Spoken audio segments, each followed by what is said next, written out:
सिद्धम तत्वार्थ सार्धम एपिसोड 15 है। तत्वार्थ का सार, तत्व चर्चा का सार पार्ट 2।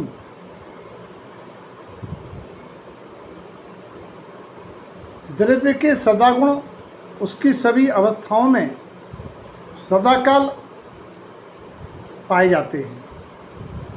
फिर निजात्मा को देव स्वीकार न करना, आत्मा में देवत्वपने का स्वीकार नहीं करना, क्या यही सम्यक्ति का लक्षण है? तत्वों से जानना है कि परमात्मा के समान ज्ञान दर्शनादि गुण मेरे में भी है, जैसी उनकी अनंत चतुष्टय पर्याय प्रकट हुई है, वह पर्याय प्रकट होने की सामर्थ्य मेरे द्रव्य में भी है। इसीलिए मैं स्वयं भगवान हूँ। ये तत्व का सार है। अगला, विश्व में 6 द्रव्य हैं। इसके अलौकाकाश भाग में मात्र आकाश द्रव्य है। लोकाकाश में 5 द्रव्य अवगाहना पाते हैं। 6 द्रव्यों में कितने रूपी हैं, कितने अरूपी हैं, कौन कितने प्रदेशी हैं, किसके कौन से विशेष गुण हैं, उनमें कौन कौन से गुणों की पर्याय प्रकृति हैं, कौन सी पर्याय साधना में साधक हैं, मेरे द्रव्य की विकारी पर्याय क्या है, भाव भ्रमण से मुक्त होकर मोक्ष की प्राप्ति हेतु मुझे अपने किन गुणों के उपादेय मानना चाहिए, ऐसे समाधान द्रव्यों के यथार्थ स्वरूप के बोध से होने से होगा। अगला, 27 तत्वों का यथार्थ सिद्धांत को न्याय समुच्चय ग्रंथ की 282 गाथा में भेषज दान कहा है कि ये तत्वों का यथार्थ सिद्धांत है जो आत्मा के भाव भ्रमण से मुक्त कराने की औषधि है। क्यों औषधि है? उससे सम्यक दर्शन की प्राप्ति होती है। संसार में द्रव्य और उनकी गुण पर्यायों में पड़मन करते हुए मेरा द्रव्य कैसा है, या कोई भी द्रव्य गुण पर्यायों में पड़मन करता हुआ कैसा है, ध्रुव है। ऐसे ही अपने द्रव्य दूसरे द्रव्य में कैसा देखना जानना, चारित्र में कैसा अंगीकार करना। अरे भैया, द्रव्य गुण से तो सभी द्रव्य जीव द्रव्य समान हैं, सभी पुद्गल द्रव्य समान हैं। क्या मिट्टी, क्या सोना, सब पुद्गल द्रव्य की तो पर्याय हैं। इसीलिए द्रव्य को द्रव्य दृष्टि से देखने से ही विकार उत्पन्न नहीं होते हैं। द्रव्य दृष्टि जनेश्वर, पर्याय दृष्टि विनेश्वर। अगला, द्रव्य दृष्टि प्रगटाने हेतु द्रव्य के स्वरूप का यथार्थ सिद्धांत ज्ञान आवश्यक है। अगला, संसारी जीवों को पदार्थों की मान्यता अनुसार सुख दुख होता है, और वह सुख दुख का आधार उसकी पदार्थ अवस्था अर्थात संयोगों का सद्भाव या अभाव नहीं है। ये अज्ञान भाव से होता है सुख दुख, बल्कि सुख दुख का कारण सद्भाव का अभाव नहीं, सद्भाव का अभाव है। बस स्वरूप के यथार्थ सिद्धांत ज्ञान का अभाव है, या विपरीत मिथ्या अभिनिवेश का कारण है। इसीलिए 6 ढाला में आया है कि ये प्राणी मिथ्या दर्शन ज्ञान चरणवश संसार के जन्मण के दुख भरण करता है।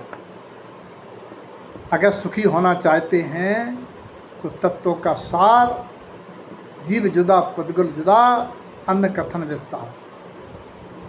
सम्यक दर्शन का आधार 27 तत्वों के यथार्थ स्वरूप को यथार्थ रूप से मानना और जानना है।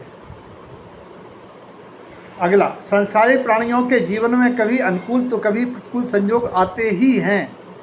इन अनुकूल प्रतिकूल संयोगों की प्राप्ति न तो किसी के आशीर्वाद से होती है और न किसी के अभिशाप से होती है। इनका आधार एकमात्र जीव का ही वैभव भाव है और उन कर्मों की स्वतंत्र उपादान योग्यता जिनके निमित्त से ये अनुकूल प्रतिकूल निमित्त मिलते हैं। निमित्त पर दोष लगाना व्यर्थ है। इसलिए पदार्थों का ज्ञान बहुत आवश्यक है।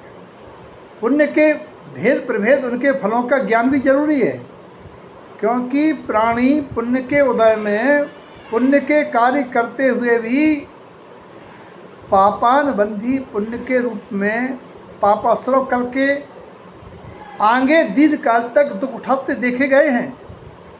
इसके लिए तत्व ज्ञान आवश्यक है। आश्रव तत्व को जानना बहुत ज़रूरी है। बंध तत्व का भी जानना जरूरी है कि हम किस समय कौन सी क्रिया कर रहे हैं, पुण्य की क्रिया कर रहे हैं, लेकिन परिणाम कैसे हो रहे हैं। अगला, प्राणियों के दुख और दुखों का कारण क्या है? आचार्य कहते हैं कोई और नहीं है, कहीं और नहीं है, ये जीव का विकारी भाव, उसका ही अज्ञान भ्रम है। अगला, तद्भव मोक्षगामी चरम शरीरी आदि चक्री द्वारा, आदि चक्री माने श्री भरतेश्वर द्वारा भाई पर चक्रतन चलाने का मूल कारण क्या था? इच्छा। काय की इच्छा थी? सठ खंडाधिपति कहलाने की इच्छा, कि मेरे भाई ने मुझे सठ खंडाधिपति नहीं माना, मेरी अधीनता स्वीकार नहीं की। क्या समझे? इच्छा इस चारित गुण की विकारी पर्याय है, जिस कारण से अपने स्वरूप का बोध रहित हो जाता, विस्मरण हो जाता। अतः कसाय आदि विकारी भाव से बचना बंध तत्व के स्वरूप के ज्ञान से ही होता है। अगला, संयोगी पदार्थों के प्रति अपनत्व, कर्तृत्व, भोक्तृत्व बुद्धि सहित रागादिक प्रवृत्ति को आश्रव तत्व की भूल कही गई है। ये सब होते हुए भी मोक्ष मार्ग नहीं बन सकता, निरंतर कर्मों का आश्रय होता रहेगा, ऐसे कारण बनते रहेंगे। इसीलिए तत्वों का जानना जरूरी है। शुभ अशुभ बंध को उनके फल के उदय में, शुभ अशुभ बंध के फल के उदय अर्थात अनुकूल प्रतिकूल संयोगों में रति कहें लगाओ अच्छा माने, या पाप के उदय में प्रतिकूल संयोगों में अरति कहें या द्वेष या बुरा मानना कहें, ये सब बंध तत्व की भूल है, जो अपने परिणामों को कसाला बनाती है और कर्म बंध का कारण है। अगला, चाहे रोक कर निश्चय होना संवर तत्व है।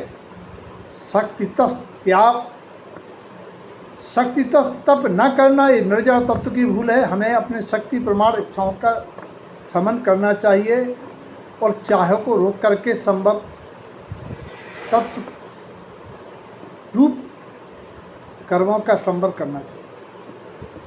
मोक्ष सुख से विस्मृत होकर सुखाभास में सुख मानने की भूल ही मोक्ष तत्व की भूल है।